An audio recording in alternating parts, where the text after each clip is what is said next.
Welcome! Learn English with Victoria and Tony on TalkiCast. Hey everyone, welcome back to TalkiCast. I'm Tony. And I'm Victoria. It's really good to have you here with us again. Today's episode is special.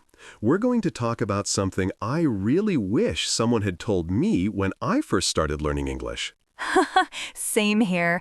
I made so many unnecessary mistakes simply because I didn't know the basics of how learning actually works. So today, you get the shortcuts we never had. When I began learning English, I thought the smart way was to memorize grammar rules and long vocabulary lists. I truly believed that the more words I learned, the better I would speak. And then you tried talking to real people and your brain just froze? Exactly. I knew 50 grammar rules but couldn't order a coffee. That's because learning a language isn't a knowledge problem. It's a performance problem. The brain works one way when studying and a completely different way when speaking. Yes, and that brings us to the first thing I wish I knew. Thing number one, learning is not the same as using. You can understand something without being able to use it. This is called the knowledge performance gap. It's like knowing how to swim from watching videos. But the moment you jump into the pool, your brain goes, wait, what are legs? Exactly. If I had known this earlier, I would have practiced using English instead of only studying it. Your brain needs retrieval practice, meaning it must pull the language out, not just receive it. So if you're listening right now, don't wait to be perfect. Use the English you know, even if it feels small. Thing number two, consistency beats intensity every single time. I used to study for 3 hours on Sunday, and then nothing for the rest of the week. And then you wondered why nothing improved? Exactly. If someone had told me, study 10 minutes every day, that's it, I would have made progress so much faster. This is because of the spacing effect. Your brain forms strong connections when it receives small, repeated signals, not one big explosion of information. So if you want real results, don't push yourself to the limit. Just show up every day. Even 5 minutes counts. Consistency isn't about discipline. It's about designing a routine that feels light and doable. Thing three, grammar won't make you fluent. Speaking will. Okay, here's something painful. I used to think if I just learned enough grammar, I'd magically speak like a native. You and about 1 million learners. But then I tried to speak, and every grammar rule in my brain started fighting for attention like, pick me! No, pick me! And that happens because grammar lives in your logical memory, but speaking lives in your automatic memory. Meaning what? Meaning, your brain needs patterns, not rules.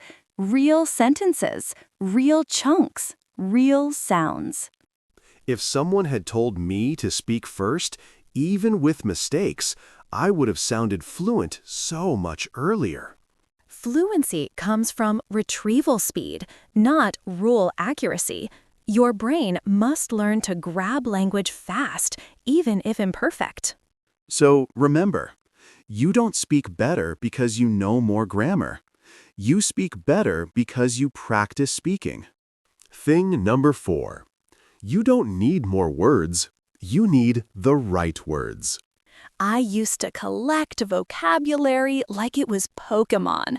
Long lists, fancy words, and honestly, 80% of them were useless.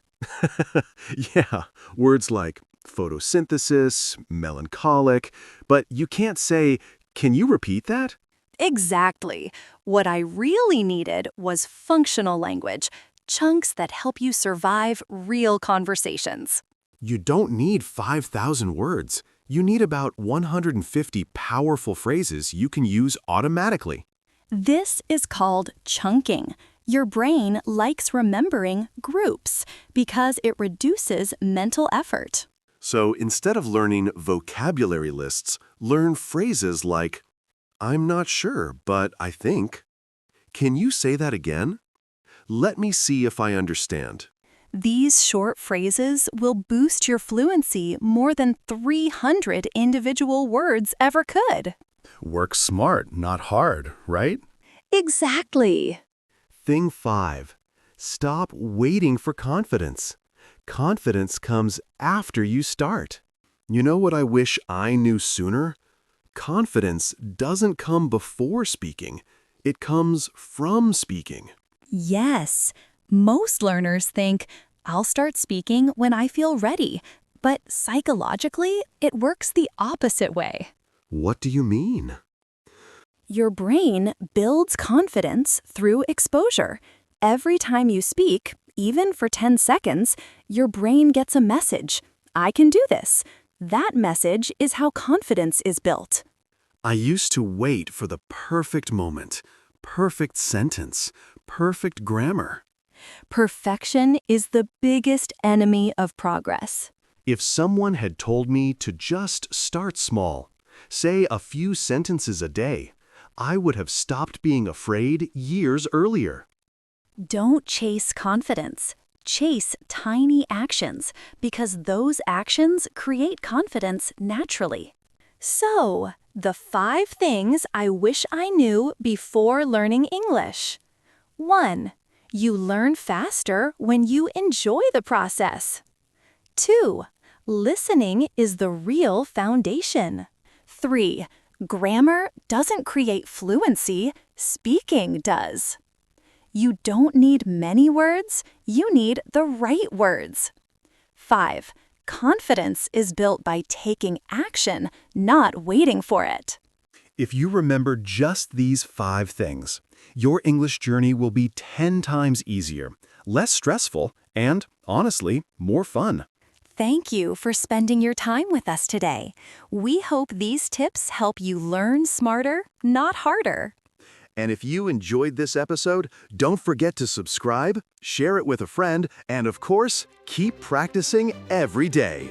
Take care, stay confident, and we'll see you in the next episode. Keep learning, keep growing, and keep speaking English, one small step at a time. If you liked this episode, don't forget to like, comment, and subscribe to TalkiCast.